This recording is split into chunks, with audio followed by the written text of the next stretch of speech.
Next on the Georgia Vote, we talk with the judge presiding over former President Trump's case in Georgia, who faces his own election in 16 days.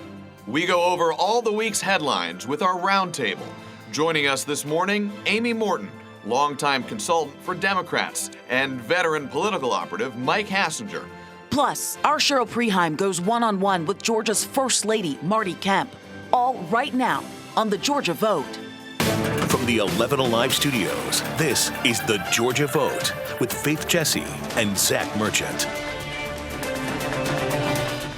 Good Sunday morning and welcome to the Georgia Vote. Each week, we'll provide you with an open, balanced, and expansive look at how politics is shaping our lives every day here in Georgia. We'll talk with the top newsmakers for Georgia and offer analysis from some of the state's most experienced political insiders. But most importantly, it is a show for you, the voter, and the issues that matter most to you.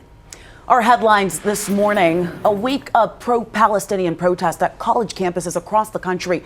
We saw them in Athens, Kennesaw, and here in Atlanta. Some UGA students said they were arrested and suspended from classes.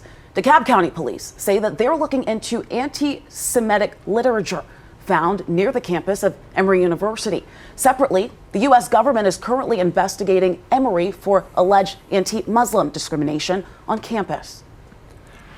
Our next election, the Georgia primary, is 2 weeks from Tuesday. One local race that may be flying a bit under the radar is a specific Superior Court judgeship in Fulton County.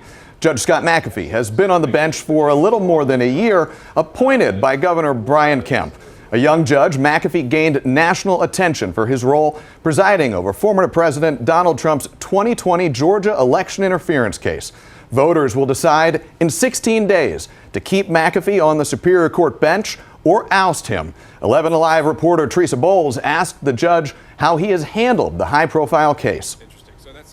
You have to make a ruling one way or another, so you can't always expect to make both sides happy. In fact, you rarely do, because you have to make a decision. So again, you accept the role knowing you're going to have to make some tough calls, but as long as you stick to what you think is right, when you play it straight, you don't have any regrets.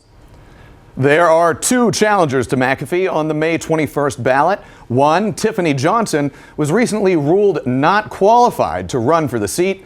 The other candidate is civil rights attorney Robert Patillo. Well, Fulton County District Attorney Fani Willis getting heat from multiple directions, including a lawsuit from State Representative Misha Maynor, a Democrat turned Republican who represents Georgia's 56th district and is up for re-election. Well, this suit claims that the DA and Commissioner Marvin Arrington chose to protect Corwin Monson, a man Maynor says continues to stalk her after she fired him from her campaign team in 2019. Both Monson and Willis are involved in upcoming primary races, and I asked Maynor about her decision to bring this lawsuit now. Some might see this as a political ploy to tarnish the reputation of your opponents. Is this a political play? This is about safety for me and my children. And we initially tried to file the lawsuit in February, March, but Fulton County had their cyber attack. This is where we are. You know, we would not be here if they protected me from the very beginning. Now, following the announcement of the lawsuit on Tuesday, Jeff DeSantis with the DA's office sent us a statement saying, quote, Representative Maynor's allegations are baseless. We have not been served with the lawsuit. If we are confident it will be dismissed. Well, on Friday, the district attorney campaigned with Clerk Shay Alexander at a community event in Fulton County where she took a question about the state special committee investigating her.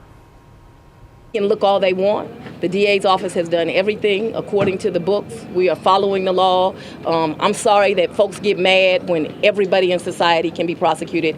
I'm being called to do. Willis faces a Democratic primary challenger, Christian Y. Smith, on May 21st. Well, in the upcoming primary election and even the general election in November, many Georgians will take advantage of early voting. A lot of state Republicans are encouraging their supporters to embrace early voting. Ariana Manise from the 11 Alive political team talked with the chairman of the state GOP who favors that message. Josh McCoon is the chairman of Georgia's Republican Party. 11 Alive caught up with him on the first day of early voting. It's so important to vote, and I believe to vote early. McCoon says he's leading by example. In the lead up to this year's election, Republicans are actively promoting early voting, a marked contrast from past elections when they emphasized voting on Election Day. We've been running campaigns like a football team that doesn't play in the first 3 quarters of the ball game. Early voting will happen for 3 weeks. Election Day is 1 day. We need to be turning out our folks the entire time if we want to win the election in November. The National Republican Party launched a Bank Your Vote campaign to bank as many pre-election day votes as possible. Go to bankyourvote.com to sign up and commit to voting early. Former President Donald Trump recorded an ad for the campaign, an about-face from previous statements in which he regularly cast doubt on the safety and security of early voting and voting by mail. Pushing early voting could make the difference of who the victors are from the top of the ticket on down. Political analyst and commentator Bill Crane says historically state Republicans supported voting before Election Day. The GOP has fallen behind in overall turnout statistics and certainly lost the race, if you will, to the Democratic Party in advance voting and absentee voting for the last several cycles. And in a presidential election that is expected to be close again, getting voters to the polls is the top priority for both parties. We need to turn out and vote so that we can focus our resources on undecided voters, swing voters that take more time and resources to reach and get out to the polls.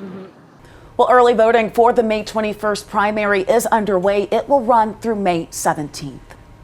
Coming up next, Georgia First Lady Marty Kemp sits down with 11 Alive and talks about navigating challenges in office, including those unexpected ones. And later this week's Voice of the Voter, we take a trip to Decatur to talk with a small business owner about her concerns and her optimism in this election year.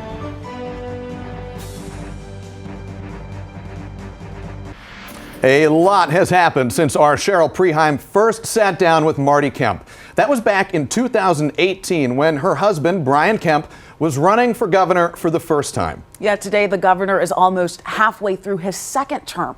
Well, in a follow-up conversation, Georgia's First Lady tells Cheryl she couldn't have imagined what the state would face. These are long and the years are short. Time reveals strengths and challenges we could never foresee. I can't believe it's almost 5.5 years that he's been in office. We've been through a lot. The world is in a tricky place. First Lady Marty Kemp often says the governor's office wasn't in the marriage vows. She says she could have never imagined what they'd face. I had no idea, which is probably a good thing, a really good thing. You were saying it was probably better not to know all that would be ahead in those campaign days. Oh, exactly.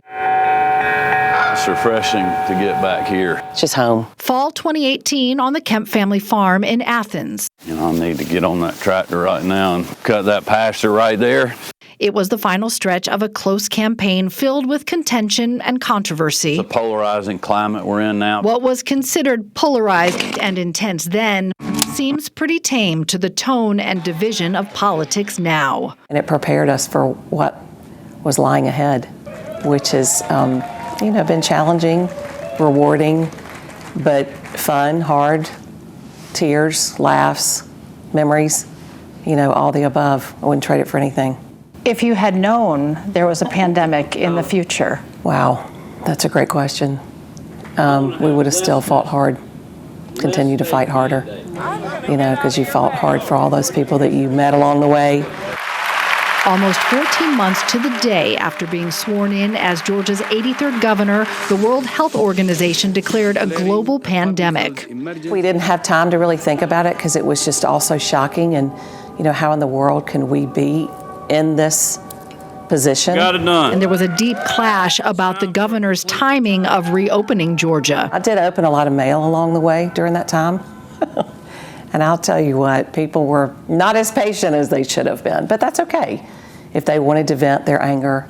But I don't know if I'd put a lot of that stuff on paper, but that's okay. I mean, you're not always going to make everybody happy, and they're angry, and I understand that, but we do listen. Criticism is part of the profession of politics. It has come sharply surrounding everything from the pandemic to Georgia's role in the 2020 election. And personal jabs are expected from lawmakers to constituents, but not necessarily from a president in one's own party. and I wasn't happy with Brian Kemp. He's been a complete and total disaster on election integrity. Brian Kemp, he sold you out.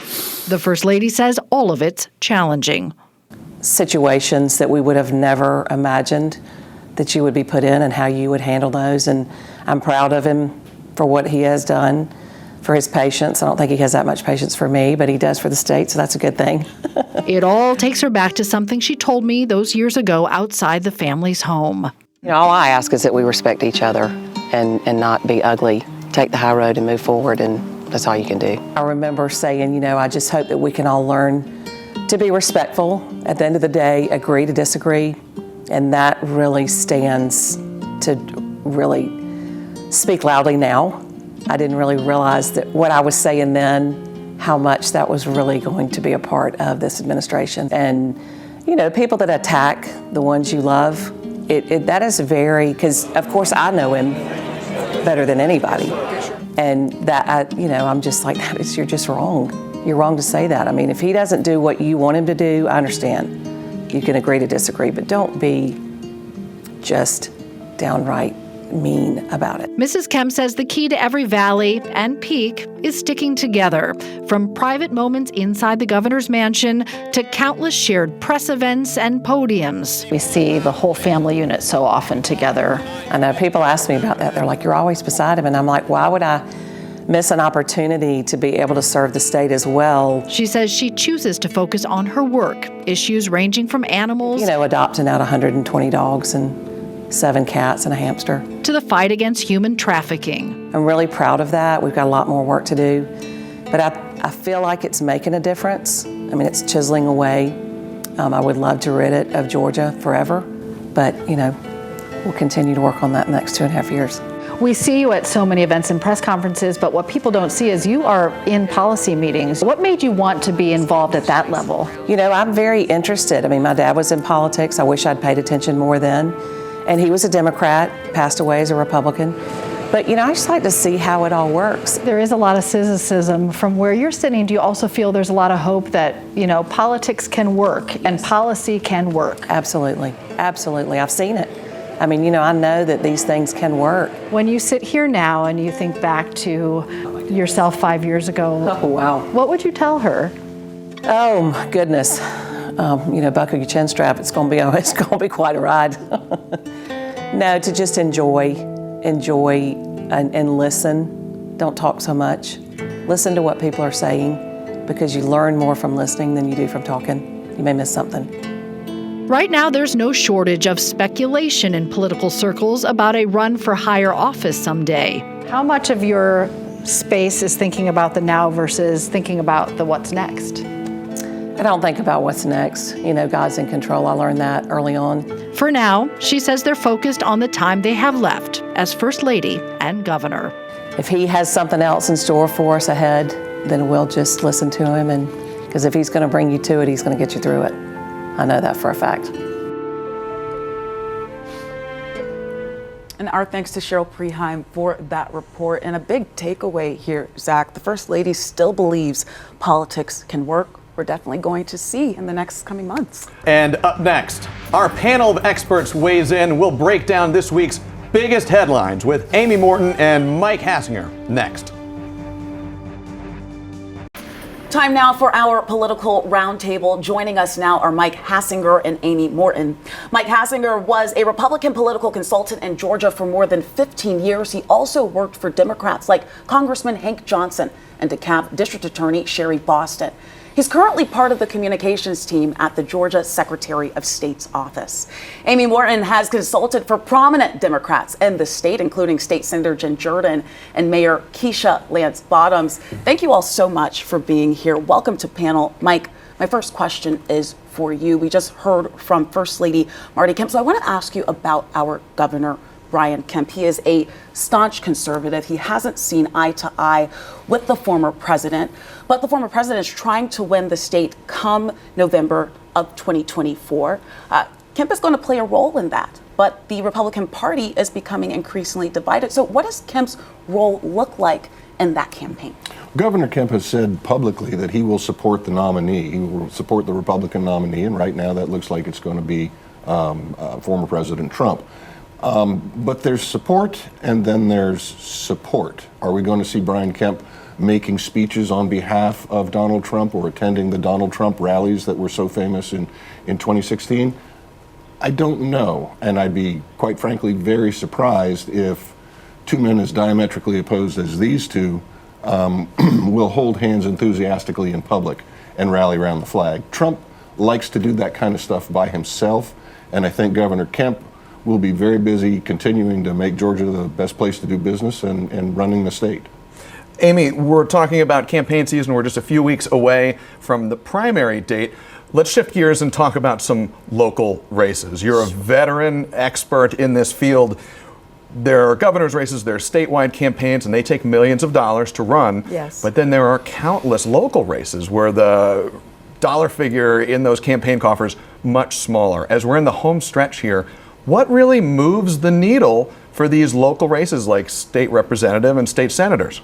Well, it varies from race to race. However, if candidates and consultants are doing what they're supposed to be doing right now, they're doing a lot of counting.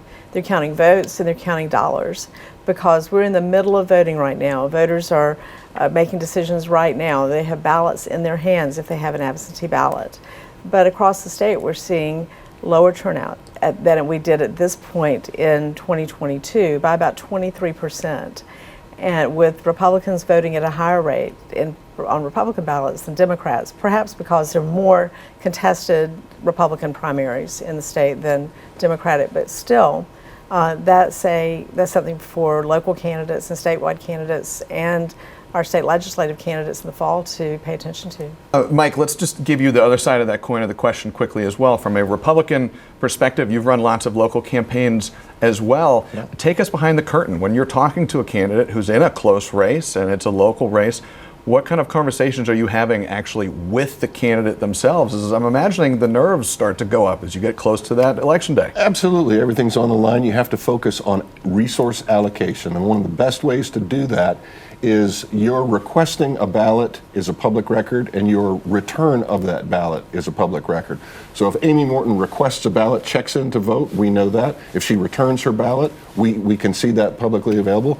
It's a job of the good campaign to take her name off the list and stop contacting her. She's no longer need to be persuaded. She no longer needs to be reminded to turn out. So I used to sell robocalls and they annoy the heck out of everybody. And they would say, oh, yeah, how do I get those to stop? I said, vote. Go vote the first chance you can, and the smart campaigns will stop contacting you. I want to ask you both a question real quick here. We just have a couple of minutes. Looking at our state legislature, Amy, yes. Is there a road for Democrats to flip the state? Mike, I'll ask you a question. Is there a road to make sure that Republicans keep it? Amy, I'll start with you. When Democrats vote, Democrats win. And across the state, as we do polling, I see voters aligning with Democrats on key issues from health care to the economy. But we need Democrats to turn out and vote, and that's the job of the campaigns. So is there a path for Democrats to gain seats in the legislature? Yes, there is a path, but Democrats have to vote. Mike? I think that the Republican majority in the House and Senate is not at risk in any sort of short term. Our biggest problem as a party is that we tend to be defined by the most extreme, loudest, fringiest elements. And people start to see, the crazy Republicans as representative of all Republicans. And that can turn gradually, bit by bit, a majority into a minority. Mike Hassinger, Amy Morton, we appreciate your insights so much. We hope we'll have you back here on another Sunday sometime soon. When we return, our weekly Voice of the Voter. What's on the mind of a DeKalb County art studio owner? That's next. Campaigns spend big money to try to understand the Georgia electorate, but we think the best way to get to know our neighbors is face-to-face. After all, you can't have the Georgia vote without Georgia voters. This week, we head to Decatur to visit Mudfire Studios and Gallery, where co-owner Daphne Dale has been operating this small business for more than a decade. Mudfire is, at its very core, a community space for folks who are pursuing an education in clay. So everybody from seasoned, serious artists down to somebody like me with a 5th grade art class level of experience, everybody comes here. Yeah, everybody can come in and kind of interact with the work and hopefully fall in love with a piece that they can take home. This space we're walking into right here, where are we? This is our main studio space, and we serve about 250 members and about 20 staffers in this space. And these are people who don't know each other outside of the space. Yeah, absolutely. They come in as strangers. Yeah, but they make lifelong friendships. There is a big election coming up in November. What worries you as you look ahead into political season here? I think what always worries me is how disconnected we can become from that idea that the point of politics, the foundational purpose of politics is to caretake for one another. If I'm hearing you right, it sounds like what you're saying is your biggest worry is division. Yeah, absolutely. So Deanna and I are part of the LGBTQ community. I think that being a part of a marginalized community, we're kind of very familiar with being used as a divisive football. What are the 2 biggest issues that are going to govern how you vote in November? I think that when we look at issues like reproductive health care, that's a big one. You cannot say that you care about people, but then take away their ability to access health care. That's a massive one for me. I think that the LGBTQ community is routinely used as a punching bag to create laws and rules around controlling that community. You've told us about your worries. You've told us what your big issues are this year. We always end on this. What are you optimistic about? I think I'm most optimistic about the communication that's happening between folks. And I am hopeful that future generations are able to increase our digital media literacy and kind of circumnavigate some of the negative impacts of social media and use it for connecting with one another in a real and supportive way. And one more thing we didn't quite get to in that interview, but Daphne said at her studio she works with a lot of young people frequently, and she said she's hopeful young folks take advantage of this election and get out and vote as well. An important message. Yes. Zach, thank you so much for bringing that to us. And thank you all so much for joining us today. We hope to see you back here next Sunday at 11 for another edition of the Georgia Vote.